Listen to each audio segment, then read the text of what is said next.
The child you see on the screen is only 3 years old. He cannot read or write, nor can he even say his own name. But one afternoon, the imperial procession arrives at the mansion where he lives, and he is forcibly taken away. Before him were millions of people kneeling down. At just 3 years old, he ascended the throne and was officially declared Emperor of China. His name was Puyi, and he became the youngest ruler in history to govern the world. Moreover, the lands he ruled at that time accounted for nearly 33% of the world's population. The story I will tell you is not one of success, because before Puyi even understood what was happening, he became a puppet and then a prisoner within his own palace. And you will see how that child became an emperor, and later how he turned into an ordinary man. Before you stands the ruler of 1/3 of the world and his untold story. Don't forget to like the video and subscribe to the channel. I am the Harter. If you're ready, let's begin. This video was inspired by the book Son of Heaven by Edward Bear. You can find the book via the link in the description. Yes, this was Puyi's coronation ceremony. For a 3-year-old child, this ceremony was nothing less than a nightmare.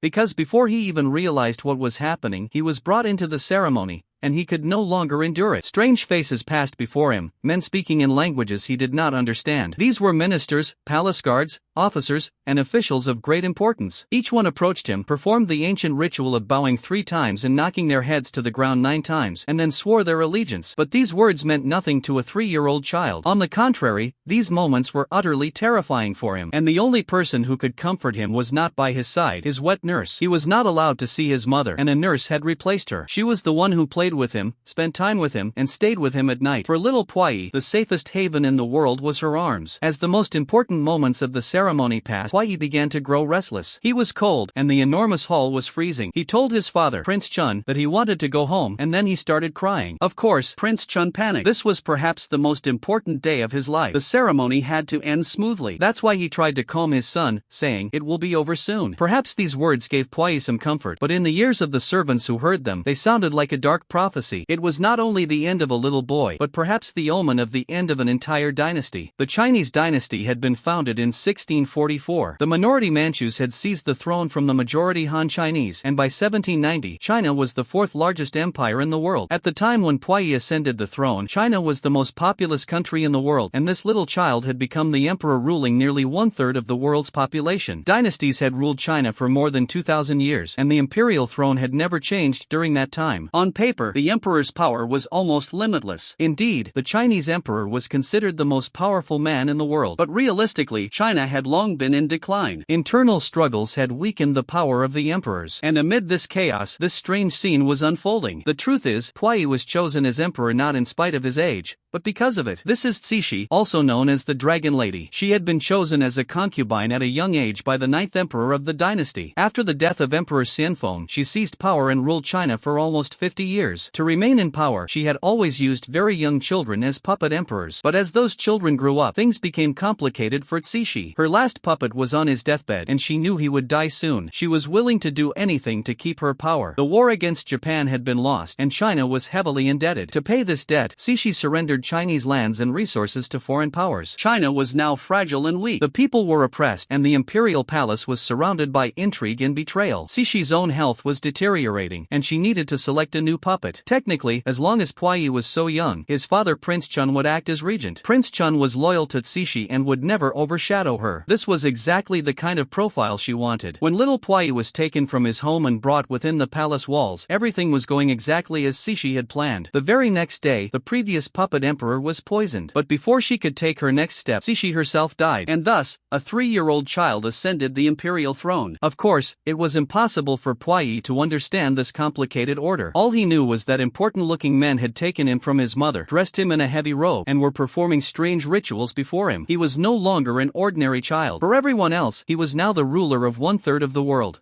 By the time Puyi turned 5, this was what a normal day in his life looked like. Every morning, he woke up in a heated, enormous bed. Every night, he slept wrapped in the arms of his nurse, Wan. According to tradition, the emperor's clothes had to be new and never worn before. Since he could not dress himself, this duty fell to the eunuchs. They were his servants. But there was a problem. Only the eunuchs in the imperial presence were allowed to look at Puyi. The others had to look at the ground or turn away. At the emperor's signal, the eunuchs would immediately prepare a huge feast for him, and Puyi also had to visit the eastern palaces palaces where his other mothers lived. These were 5 women who were either the wives or concubines of the 2 previous emperors. These women were obliged to treat Puyi like their own child, but they were so strict with him that Puyi hated going to these palaces. As soon as he finished visiting them, he would run back to his nurse Wan. His nurse became everything for him: mother, friend, protector. Puyi said later in his memoirs, "I would have starved to death without Wan. She was the only one who truly loved me." Yet despite being emperor, he had no freedom. He could not leave the Forbidden City. Even to play outside, he had to ask permission. The Forbidden City itself was both a palace and a prison. Surrounded by enormous red walls, it was filled with courtyards, endless rooms, and thousands of servants. Puyi had unimaginable wealth and power on paper, but in reality, he was a prisoner. As he grew older, he began to realize that the people bowing before him did not love him, they feared him. At the age of 7, another dramatic change took place. The Qing dynasty collapsed in the revolution of 1911. Sun Yat-sen proclaimed the Republic of China. Technically, Puyi was forced to abdicate, but because he was still a child, the new republican leaders allowed him to remain inside the Forbidden City with his title, living like an emperor without power. This strange situation lasted for years. Outside the walls, China was changing rapidly. Warlords were fighting for control. New ideas of democracy and nationalism were spreading. But inside, Puyi lived in a world frozen in time. He continued to be treated like the son of heaven, the supreme ruler of the universe, while in truth, he had no say over even the smallest decisions of his daily life. As a teenager, he began to feel trapped and suffocated. He wanted to see the world beyond the palace walls, but his tutors and eunuchs kept him isolated. Finally, in 1919, an English tutor named Reginald Johnston was brought in. Johnston introduced him to Western knowledge, books, and technology. Puyi was fascinated. For the first time, he realized how far behind China had fallen compared to the outside world. By the early 1920s, the Republican government lost patience. In 1924, Puyi was expelled from the Forbidden City. For the first time in his life, at 18 years old, he left the palace. He moved into the residence of a warlord and later lived in the Japanese concession in Tianjin. There, he indulged in luxury, surrounded by servants, concubines, and endless extravagance. But deep inside, he dreamed of restoring the throne. This dream brought him closer to Japan. The Japanese saw Puyi as a perfect puppet. In 1932, after Japan invaded Manchuria, they installed Puyi as the Emperor of Manchukuo, a puppet state under Japanese control. At first, Puyi believed he had regained real power. He wore imperial robes again, issued decrees, and lived in palaces. But soon he realized that every decision was made by the Japanese generals. He was nothing but a symbol. During World War II, Puyi lived under constant Japanese surveillance. He saw his family members executed or exiled. He was even forced to divorce and remarry at the orders of the Japanese. By the end of the war, as Japan collapsed, Puyi tried to flee. But in 1945, Soviet troops captured him and sent him to Siberia as a prisoner. After years in a Soviet prison camp, he was handed over to the new communist China in 1950. Mao Zedong's government put him on trial as a war criminal. Shockingly, Puyi confessed to everything and begged for forgiveness. Instead of execution, he was sent to a re-education camp. There, he worked as a gardener, cleaned toilets, and lived as an ordinary man. In the 1960s, after 10 years of reform through labor, he was released. The once mighty emperor of China now worked as a simple gardener and later as an editor. In his final years, he lived quietly in Beijing, giving interviews and writing his memoirs. He died in 1967 of cancer, at the age of 61. Puyi's life is one of the greatest tragedies of history. Born as the emperor of 1/3 of the world, worshipped as the son of heaven, yet he ended his days as an ordinary citizen. His story shows the collapse of an empire, the cruelty of politics, and the fragility of power. The Imperial Patek Philippe